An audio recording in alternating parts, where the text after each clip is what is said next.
1월 5일 에베소서 5장 15절로 17절 말씀을 가지고 악한 때를 지혜롭게 사는 법이라는 제목으로 함께 말씀을 나누도록 하겠습니다. 여러분 아마 어렸을 적에 읽어보신 이솝 우화 중에 개미와 배짱이 이야기를 기억하실 겁니다. 아주 짧은 이야기지만 많은 의미를 담고 있는 그런 스토리입니다. 열심히 여름에 땀 흘려 일한 개미는 겨울을 따뜻하게 보내지만 반대로 한여름에 그늘에서 열심히 기타를 치며 놀던 배짱이는 그의 추운 겨울에 이 집 저 집을 다니면서 구걸을 한다는 내용입니다. 이 우화는 열심히 일한 사람과 게으른 사람의 미래가 어떻게 나뉘어지는가를 말해주고 있고요. 물론 이 우화가 우리에게 쉬지도 말고 열심히 일만 하는 일 중독자, 워커홀릭에 빠지라고 말하는 내용은 더더욱 아닙니다. 우리는 때로 쉼이 필요하고요. 때로는 쉼표가 우리의 삶 속에 필요합니다. 자신의 삶의 여유와 낭만도 잃어버린 채 일만 하는 일 중독자가 되라고 이 우화는 우리에게 말하고 있지 않습니다. 다만 자신의 주어진 삶 속에서 현재를 어떻게 살아가느냐, 현재에 어떤 의미를 두고 살았느냐에 따라서 자신의 미래의 삶들이 결정되어지는 것은 분명한 것 같습니다. 성경에도 개미의 부지런함과 성실함을 비슷한 말씀으로 비유하고 있습니다. 잠언 6장 6절 이하에 보니까 게으른 자여 개미에게 가서 그가 하는 것을 보고 지혜를 얻으라. 개미는 두령도 없고 감독자도 없고 통치자도 없으되 먹을 것을 여름 동안에 예비하며 추수 때의 양식을 모으니라. 사실 저는 유년 시절에 이 성경 잠언 말씀을 몰랐지만 개미를 열심히 관찰한 적이 있습니다. 그리고 개미를 열심히 괴롭혔죠. 이쪽으로 들었다가 저쪽으로 옮기고 갑자기 물을 한 컵 갖다 붓고 홍수 났네 그러고. 여러분 어렸을 때에 아마 그런 장난은 한두 번 쳐보셨을 겁니다. 그런데 그 개미에게 우리가 배울 것이 있다라고 잠언 기자는 말합니다. 개미와 배짱이 이야기나 잠언의 이 개미 이야기 모두 다 우리의 주어진 현재의 삶을 어떻게 살아가느냐, 어떻게 최선을 다하여 메꾸어 가느냐에 따라서 우리의 삶의 미래가 결정되어진다는 것입니다. 오늘 바울은 세월을 아껴라고 말하면서 그 근거로 때가 악하다라고 영적인 진단을 합니다. 왜 시간을 규모 있게 사용하고 왜 세월을 아끼고 왜 삶에 최선을 다해야 되는가? 그 이유가 바로 때가 악하다라는 겁니다. 세상에 많은 사람들이 처신술, 성공하는 법, 시간을 활용하는 법, 그런 책들을 많이 씁니다. 그런데 하나님의 백성들, 그리스도인들의 관점은 세상의 성공을 위하여 내게 주어진 시간을 100%, 200% 활용한다는 그 목적보다도 종말론적인 신앙입니다. 때가 악하다. 때가 악하다라는 것은 하나님이 이제 마지막 심판날 예수 그리스도를 보내셔서 이 땅에 우리의 삶을 판단하시는 마지막 때가 가까웠다는 겁니다.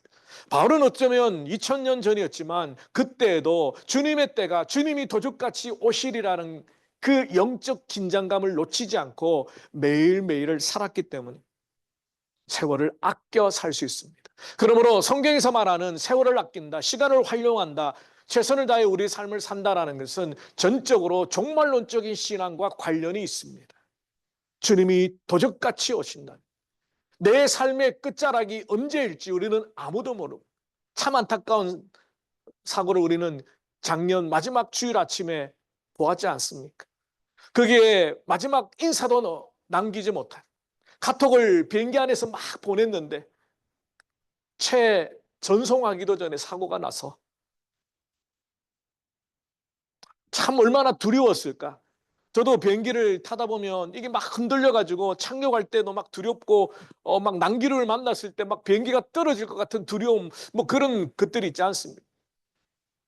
그러니까 끝까지 그 핸들을 잡고 기장님은 어떻게든 최선을 다했지만 안타깝게도 우리는 그 사고를 막을 수가 없었죠. 아무도 모르는 겁니다, 사실은. 하나님께서 사명이 다하면 부르신다고 말씀하시잖아요.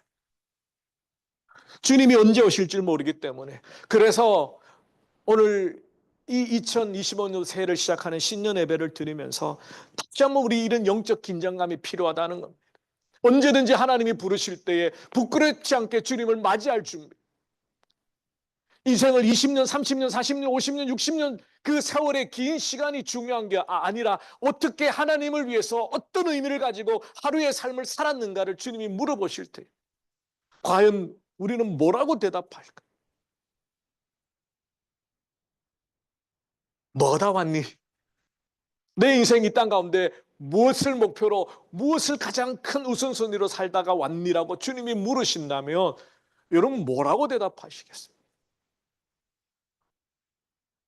예수님의 재림이 가까워졌다. 하나님의 백성들의 정신을 바짝 차리고 다시 한번 깨어 근신하며 한 번밖에 없는 이 땅의 우리의 삶을 후회하지 않고 낭비하지 않고 어떻게 살아가야 할까? 비록 새해를 하나님이 주셨지만 악한 때임을 우리는 부정할 수 없습니다. 할수록 더 악한 시대에 우리는 살아가게 됩니다. 이때 정말 지혜롭게 살아가는 방법을 오늘 바울의 본문의 말씀을 통해서 함께 묵상하기를 원합니다. 첫 번째로 지혜로운 자는 자신을 주의하는 자라고 말합니다. 오늘 15절 상반절에 보니까 그런즉 너희가 어떻게 행할지를 자세히 주의하여 보라고 말씀합니다. 이 행한다라는 것은 우리의 삶을 살아가는 거죠. 지혜로운 사람은 자신의 삶을 어떻게 살아야 할지를 분명히 주의하여 자세히 들여다보는 사람. 이 주의하다라는 단어는 경험으로 알다 혹은 분석하여 이해하다, 곱씹어서 생각하다 이런 단어의 의미를 가지고 있습니다. 이 단어가 성경에 여러 번 사용되어집니다. 그때마다 조심하다라고 번역이 되었습니다. 고린도전서 3장 10절에 보니까 내게 주신 하나님의 은혜를 따라 내가 지혜로운 건축자와 같이 틀을 닦아두매 다른 이가 그 위에 세우나 그러나 각각 어떻게 그 위에 세울까를 조심할지니라. 바울은 지혜로운 자를 말하면서 조심하라는 단어를 계속해서 사용합니다. 고린도전서 10장 12절에도 그런즉 선줄로 생각하는 자는 넘어질까 조심하라. 히브리서 3장 12절에도 형제들아 너희는 삼가 혹 너희 중에 누가 믿지 아니하는 악한 마음을 품고 살아계신 하나님에게서 떨어질까 조심할 것이다. 이게 다 같은 단어입니다. 주의하여 자신을 들여다봐야 합니다. 히브리서 말씀은 참 두려운 말씀입니다.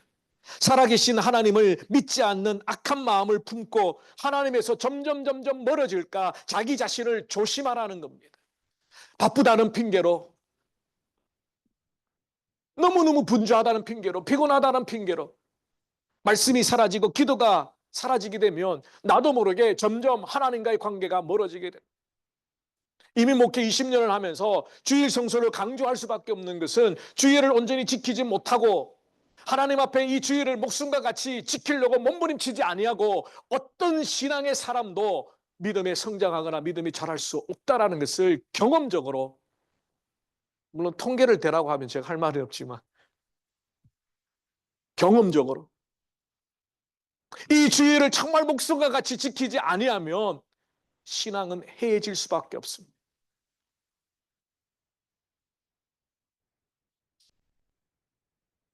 자기 자신을 돌아봐야 합니다. 주의하여 보아야 합니다. 이 예배, 이 1시간 예배가 그냥 사람들 우 모여서 그냥 목사님 설교 한 편 듣고 앞에서 찬양 듣고 끝나는 것으로 생각하지 마십시오. 이것은 우리의 영혼을 만지시고 우리를 싸매시고 우리를 치료하시는 보이지 않는 살아계신 하나님에서 이 예배를 받으시고 우리를 만져주시고 그것을 기대하셔야 됩니다. 그것을 사모하셔야 됩니다. 마음문을 여시고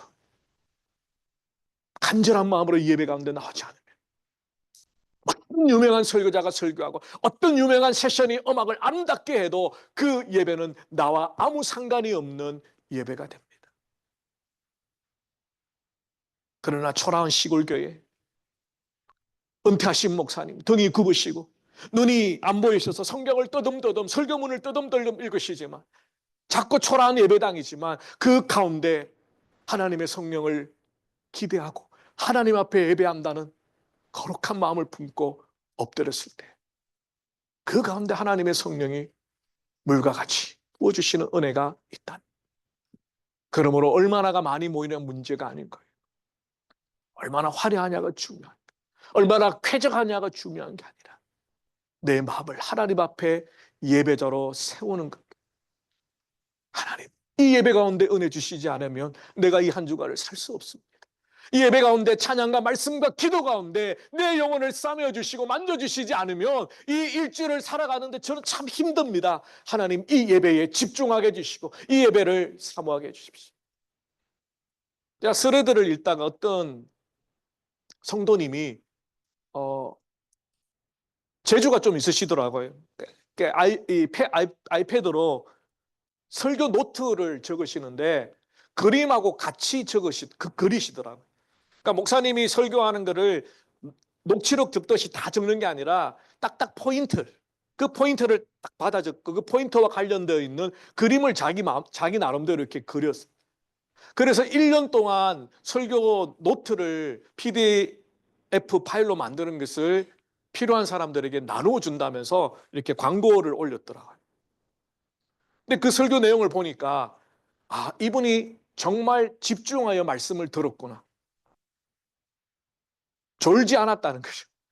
목사님의 설교 내용을 다 이해하고 받아들일 뿐만 아니라 그것을 일주일 동안 곱씹기 위해서 그림을 그리고 또 그것을 내 마음에 이렇게 그림으로 그리면 잘 기억이 되지 않습니까? 그렇게 해서 10년을 그렇게 하셨대요. 10년.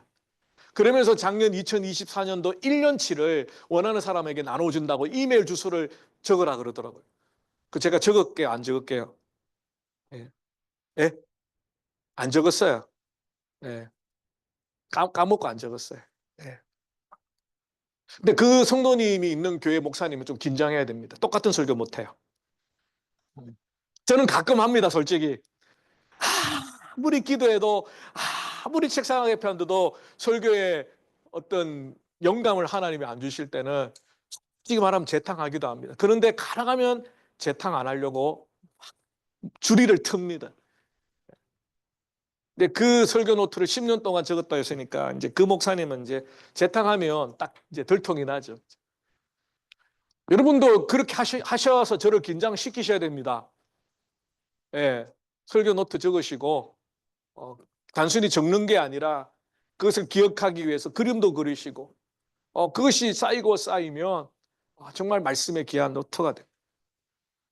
첫 번째, 이 약한 세대를 세우는 건 자기 자신을 주의하여 보는 겁니다. 남 탓할 거 아니에요. 저 집사님 직분자인데 왜 저렇게 왜 뭐 이렇게 뭐 그렇게 할 필요가 없어요. 자기 자신부터 먼저 들여다보는, 주의하라는 것, 조심하라는 것. 지혜로운 사람은 늘 자신의 삶을 돌아봅니다. 말씀의 거울에 자신을 비추어 봅니다. 또 말씀에 그런 유명한 말씀이 있잖아요. 자신의 눈에 들보를 못 보면서 다른 사람 눈에 티끌을 본다는. 우리가 교회의 어떤 여러 가지 상황들 또 혹은 교회 공동체에 위협을 가하는 그런 이단이나 또 사이비들이 오거나 또 정말 말씀에 어긋난 엉뚱한 결정을 교회 갈 때는 비판해야 됩니다. 바른 길로 진리의 길로 가도록 외쳐야 됩니다. 그런데 그렇지 않은 경우에 대부분 자신의 눈에 있는 들보는 보지 못하고 다른 사람에 있는 티끌을 빼라고 그렇게 외칩니다. 행여나 우리가 내 자신이 그런 사람이 되지는 않은지 자기 자신. 그래서 뭐라고 말합니까? 선줄로 앉아는 넘어질까 조심해라. 나는 이 정도로 충분하다. 내 신앙은 단단하게 서 있다라고 외치는 사람일수록 더 주의하여 봐야 됩니다. 그 방법이 바로 말씀의 거울에 비추는 겁니다. 경건의 시간이 필요합니다. 우리 교회는 생명의 삶으로 큐티를 합니다. 여러분 중에 혹시 다른 큐티 교제를 하시는 분이라면 굳이 뭐 바꾸실 필요는 없지만 올 한 해 내가 참 큐티를 한번 해보고 싶다. 큐티를 어떻게 하는지 모르겠지만 생명의 삶 그 순서를 따라 한번 말씀을 묵상해 보고 싶다 하시는 분들은 아직 늦지 않았습니다. 신청하십시오. 1년에 구독을 하시면 매월 마지막 주에 다음 달 큐티지가 나옵니다. 그 말씀이라도 붙들고 가십니다. 그리고 2024년도에 어성경반도 있고요. 제자반도 있고요. 주일 성경반, 이제 이름을 좀 바꾸었습니다.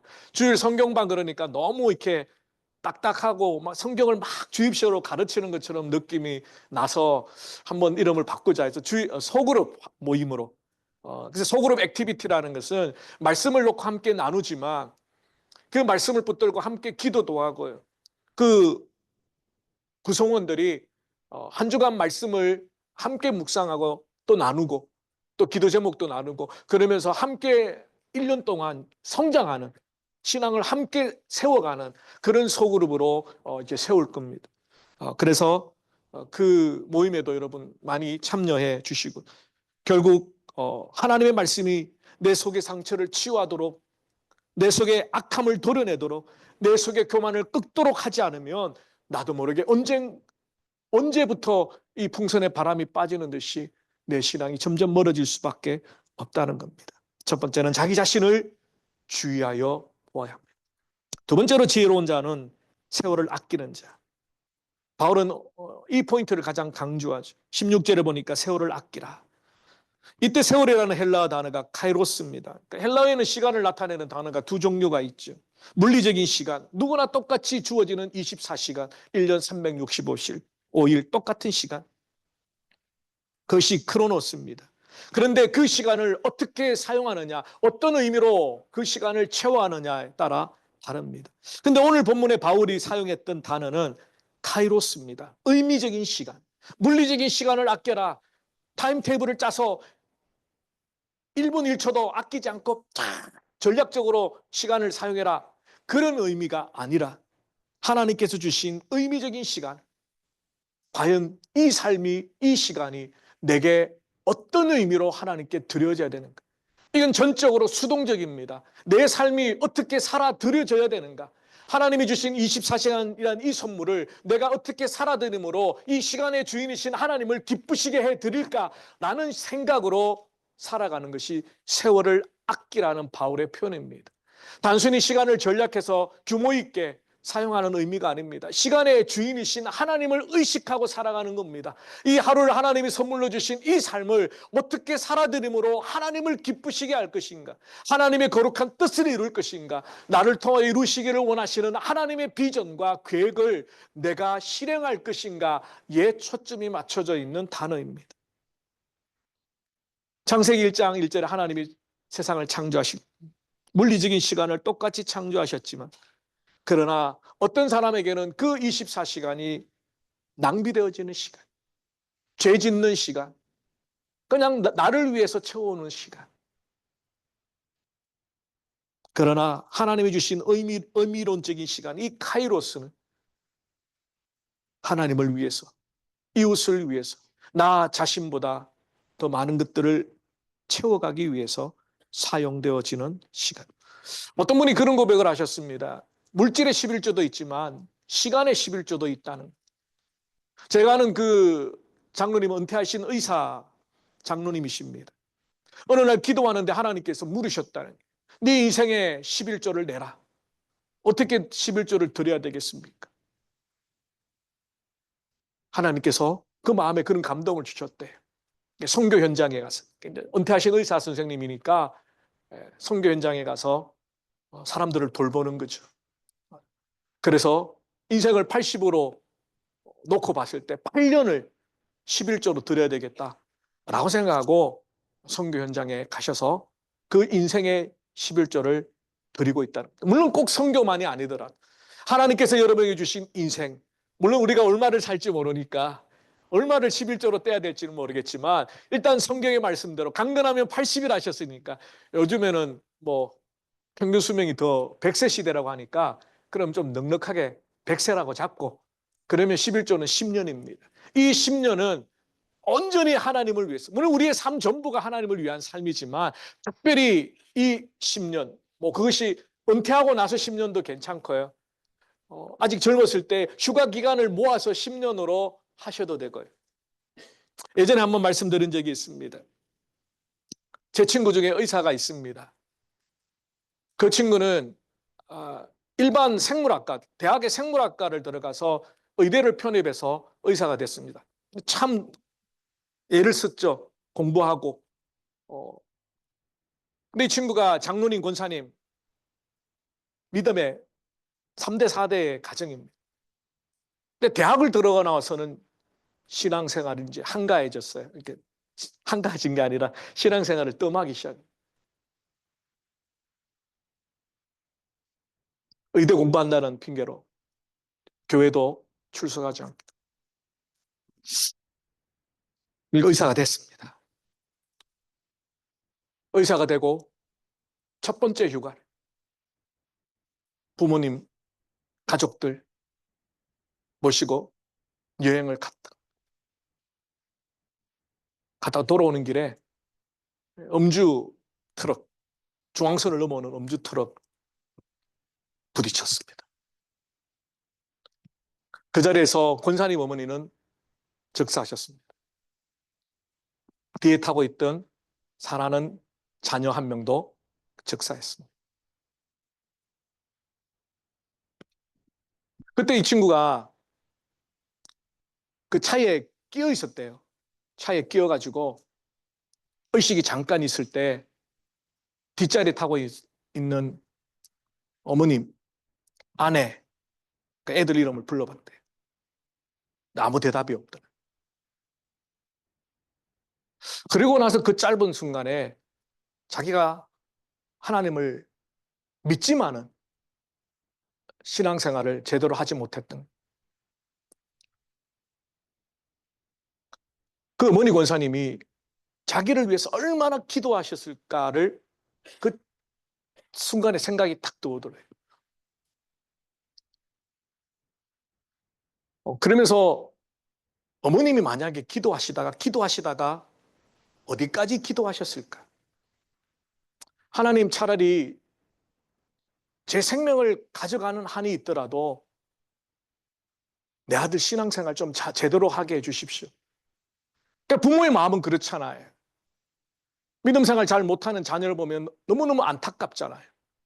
그 기도를 하다 보면 어디까지 기도가 나가겠습니까? 하나님, 내 생명과 바꾸는 한이 있더라도 내 자녀가 제대로 신앙생활 할 수 있도록 해 주십시오. 그런 기도가 나오지 않을까요? 물론 그 권사님이 그런 기도를 하셨는지 안 하셨는지 모르겠지만 그 짧은 사고의 순간에 이 친구의 마음속에 어머니가 그렇게 기도하셨을 거라는 생각이 들었다는 거죠. 그 이후로 이 친구가 바뀌었습니다.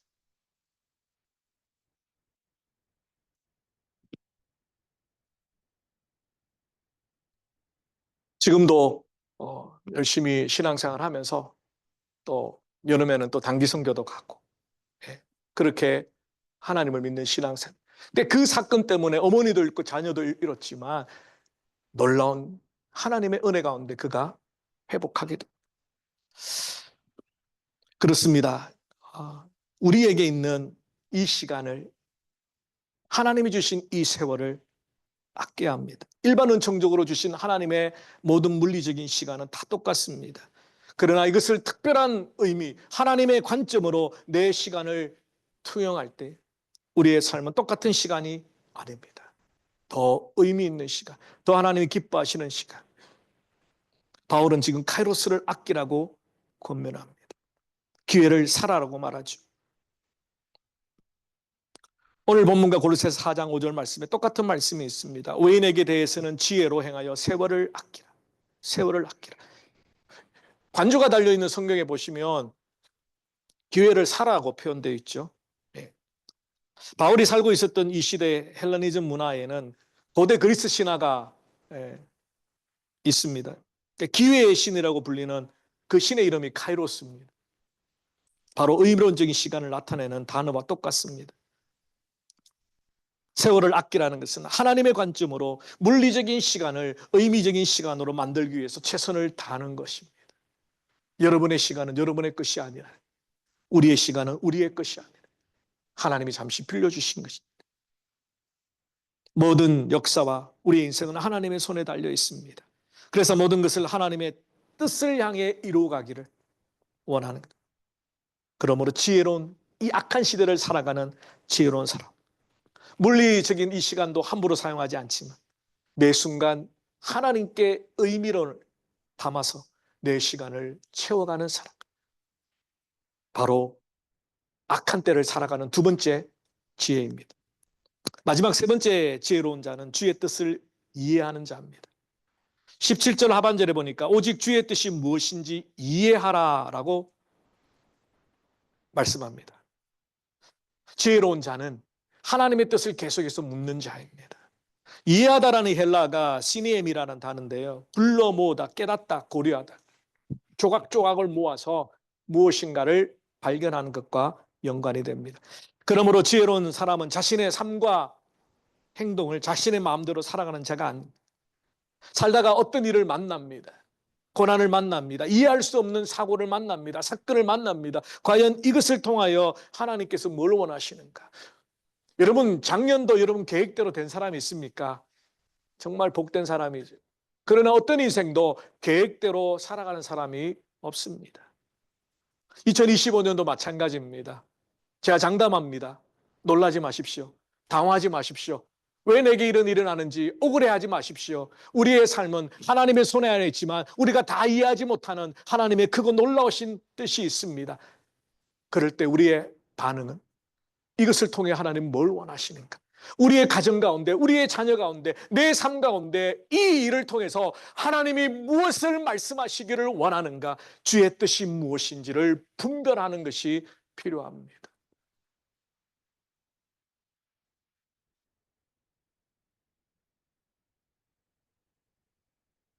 작년 11월 11일 동아일보에 보면 어떤 분이 기고를 하셨는데요. 제목이 삶의 변화를 받아들이기라는 제목입니다.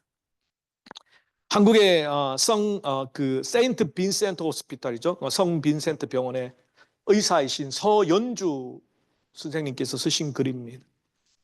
세상은 계속해서 움직이고 변화합니다. 변화의 방향은 우리가 원하는 것과 대체로 무관합니다. 그러나 세상이 생각대로 바뀌어야만 내가 나로 살아갈 수 있는 것은 아닙니다. 이분은 대학병원 의사로 한창 30대 초반에 한쪽 눈을 다치게 됩니다. 7번 수술을 했지만 끝내 한쪽 눈이 실명하게 됩니다. 그래서 그 사진을 보니까 이렇게 한쪽 왼쪽 눈이 이렇게 좀 이렇게 내려져 있더라고요. 한쪽 시력을 영구적으로 상실한 장애인이 되면서 얼마나 많은 불편함, 그리고 여자 선생님이신데 한쪽 눈이 이렇게 일그러져 있으니까 얼마나 스스로 자괴감, 열등감, 우울감, 뭐 그런 것들이 있겠습니까? 처음에는 자신의 삶이 계획대로 되지 않는 것에 대해서 좌절했고 힘들어했지만 점점 깨달았다라고 고백합니다. 변화하는 것이 삶의 본질이라는 것을 깨달았다는 거예요. 그것이 자기가 볼 때는 한쪽 눈이 보이지 않는 얼굴이 일그러지는 잘못된 방향으로 변화되었다고 생각하지만 자신의 그 사람, 의사라는 그 정체성 그리고 서연주 씨라는 그 본질은 바뀐 게 없다라는 거예요. 오히려 한쪽 눈으로 더 꼼꼼히 진료하고 더 좋은 의사가 되기 위해서 최선을 다했고 장애를 수용하고 오히려 그의 삶이 더 분명해졌다는 거예요. 오히려 그 장애 때문에 자신의 삶이 새로워지고 일어나게 되었고 눈은 감겨졌지만 삶을 바라보는 자신의 눈은 뜨였다라고 표현했습니다. 마음대로 되지 않는 세상에서 살아가는 것은 누구에게나 힘겨운 일이지만 인간은 변화를 통해 성장하고 기회를 찾아내기도 한다라고 고백합니다. 중요한 것은 어떤 상황 가운데서도 나의 본질을 잃지 않는 것, 시련을 통해서 더 강해지고 더 지혜로워지고 더 행복한 삶을 추구할 수 있다라고 글을 마쳤습니다. 그 이유가 삶의 변화를 받아들입니다. 우리 죄송하지만 연로해져 가시는 우리 어른들, 믿음의 어른들 또 한 해 더 연로해지셨죠. 또 아마 여러분 중에 여러 가지 삶의 변화들, 뭐 환경적인 변화들, 신체적인 변화들, 경제적인 변화들, 많은 변화들 때문에 참 두려워하고 불안한 오늘 찬양 드렸던 것처럼 참 우리가 알지 못하는 새로운 또 한 해를 살아가는 그런 두려움들이 있습니다. 그러나 하나님께서 우리와 함께 하신 하나님의 뜻이 무엇인지, 내 삶을 주관하시는 하나님이 이 사건을 통해서, 이 사고를 통해서, 이 실패를 통해서, 이 아픔을 통해서, 이 고난을 통해서 무엇을 말씀하기를 원하시는가? 왜냐하면 성경은 한결같이 말씀합니다. 하나님은 우리에게 주신 하나님, 우리에게 가장 합당한 것으로, 가장 아름다운 것으로 주신. 그래서 주의 뜻이 무엇인지 분별하라 라는 이 분별하라는 단어가 모든 우리 삶에 일어나는 이해할 수 없는, 받아들일 수 없는 조각들을 다 모아서 하나님의 뜻을 발견하는 것, 그것이 분별하라는 것. 그렇습니다. 때론 우리가 이해할 수 없고 받아들일 수 없지만 하나님께서 때론 우리를 사망의 음침한 골짜기로 인도하실 때가 있지만 그 속에서 하나님은 여전히 우리의 손을 붙들고 가십니다. 바라기는 2025년도 우리 모든 멜번 제자교회 성도님들, 가정과 자녀와 하시는 모든 일들이 정말 하나님 앞에 염려와 걱정과 근심이 없이 행복하기를 저는 목회자로서 기도할 겁니다. 그런데 행여나 우리가 알지 못하는 하나님의 더 크고 놀라운 계획이 있으셔서 때로는 잠시 잠깐 사망의 음침한 골짜기로 우리를 데려가신다 할지라도 그것을 통하여 우리에게 주시고자 하는 하나님의 축복의 본질이 흐트러지지 않는다는 것을 믿으시고 그 하나님의 뜻을 분별함으로 하나님의 뜻을 따라 승리하기를 바랍니다. 로마서 12장 1절 2절 말씀이죠. 그러므로 사랑하는 형제들아, 내가 하나님의 모든 자비하심으로 너희를 권하노니 하나님의 선하시고 기뻐하시고 온전하신 뜻이 무엇인지 분별하라. 하나님의 뜻을 이해하면 고난도 이해되어집니다. 아하, 사실 지나고 나면 이해가 돼요. 그 고난이 왔는 막상 그 순간에는 이해가 안 됩니다. 왜 이런 일이? 그런데 이유 없는, 까닭 없는 고난은 없습니다. 우리를 연단하시고 우리를 세워가시고 결국 우리를 더 하나님 의지하는 하나님 백성 만들기 위해서 하나님은 우리에게 두 손 두 발 다 드는 막다른 골목으로 이끌어 가시는 이유는 우리를 괴롭히시려고 하시는 것이 아니라 내가 너 하나님 되어주고 싶어. 네가 붙들고 있는 수많은 하나님 내려놓고 내가 네 하나님 되는 것, 내가 그거 원하는 거야. 2025년도 한 해 시작하면서 우리에게 많은 계획과 소망이 있을 겁니다. 정작 중요한 것은 우리에게 주어진 이 시간을 하나님의 영광을 위해서 사용하신 이 악한 시대를 하나님이 기뻐하시는 한 해로 채워가기 위해서 자신을 돌아볼 뿐만 아니라 하나님의 뜻을 이해하고 세월을 아껴 살아가는 저와 여러분이 되시기를 주님의 이름으로 축원합니다. 기도하겠습니다. 살아계신 주님 감사합니다. 세월을 아끼라고 악한 때를 살아간다고 바울은 진단하며 권면하고 있습니다. 2025년도 새해가 분명합니다. 그러나 우리의 삶의 자리를 봤을 때에 더욱더 악한 시대로 나아갑니다. 깨어있지 아니하면, 말씀 붙들지 않으면, 기도하지 않으면, 하나님 앞에 예배하며 목숨 걸고 예배 자리를 지키지 아니하면 분주하다는 이유, 피곤하다는 이유로 여러 가지 이유로 우리의 예배가, 우리의 기도가, 우리의 말씀 생활이 흐트러져 갑니다. 주님, 2025년도 이 한 해를 승리하기 위하여 주님 우리 자신을 분별하게 하시고 하나님의 뜻을 주의하여 돌아보게 하시고 주어진 의미적인 삶의 시간을 헛되이 사용하지 않게 하여 날마다 몸부림치는 저희들 되게 하여 주시옵소서. 2025년도 삶의 많은 변화들이, 많은 사건과 사고들이 우리 앞에 있을 겁니다. 그러나 놀라거나 당황하지 않고 우리의 삶을 붙들고 가시는 하나님 앞에 나아감으로 그 위기와 어려움을 지혜롭게 극복하며 승리하며 마지막 12월 31일 송구영신 예배를 드리며 하나님 앞에 감사의 고백으로 나갈 수 있도록 축복하여 주시옵소서.